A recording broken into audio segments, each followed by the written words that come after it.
Hey, what's up, everybody? So today I want to share with you a mobilization for a muscle group in the lower back that gets commonly mistaken with a severe back injury. And that muscle is called the quadratus lumborum.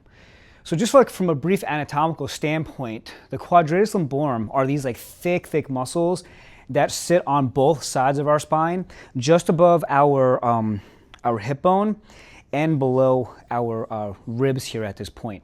So sometimes these are commonly associated with like a really severe low back tweak strain and God forbid even some sort of disc herniation.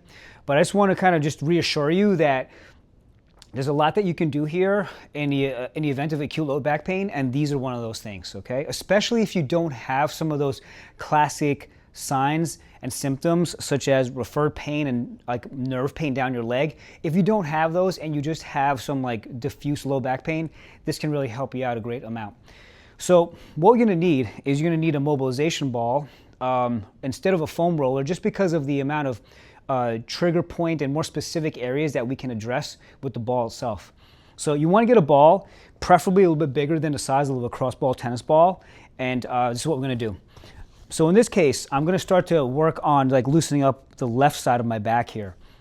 So when I do that, I just want to kind of find just some fleshy areas. Try to stay away from some bones right now. So I'm going to place this just like in a fleshy area, just off to the spine and above my hip bone. And I'm going to get myself comfortable here on my back.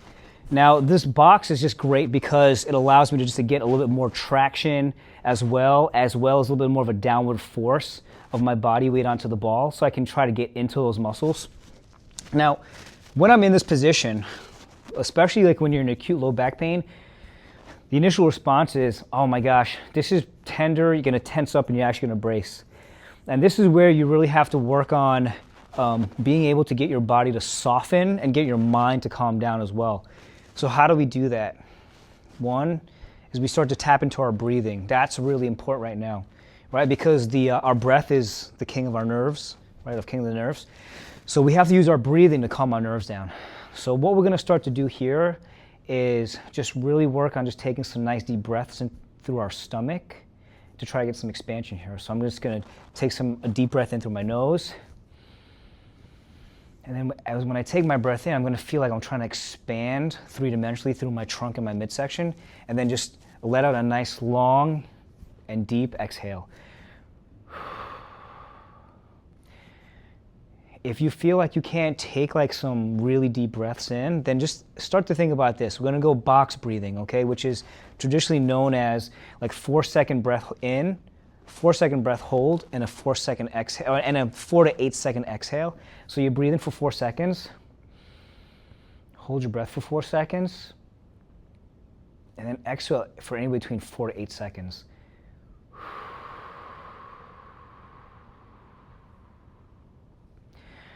You're going to work on just repeating that again. So breathe in for 4 seconds. Hold your breath for 4 seconds. And then exhale for 4 seconds.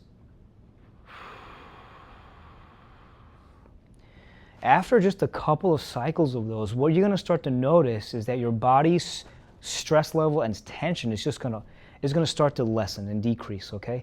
That's really important because what that allows us to do is it allows the ball actually just to kind of find a little bit of a deeper space into these muscles here.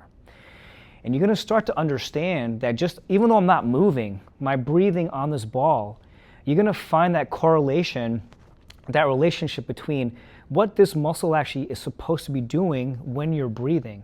All right? And so that answer is when you breathe in, that muscle is going to want to expand and stretch. And so you're using that ball to actually help that muscle start to expand, loosen up, and release that tension, okay?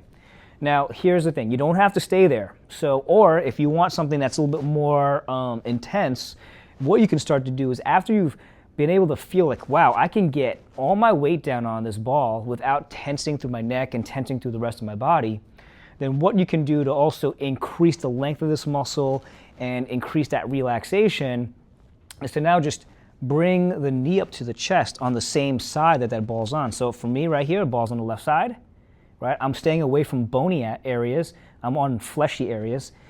And I'm just gonna bring my knee up to my chest and just hug it here. bringing my spine into just a little bit of flexion, right, just to open it up, open up those joint spaces. But again, it's more to lengthen that quadratus muscle. And I'm just going to do the same thing I did before. I'm just going to work on that breathing, right? So I'm going to take a big breath in for 4 seconds. Hold my breath for 4 seconds. Then I'm going to let out long exhale, 4 to 8 seconds. If I can get to 8 seconds, that's great.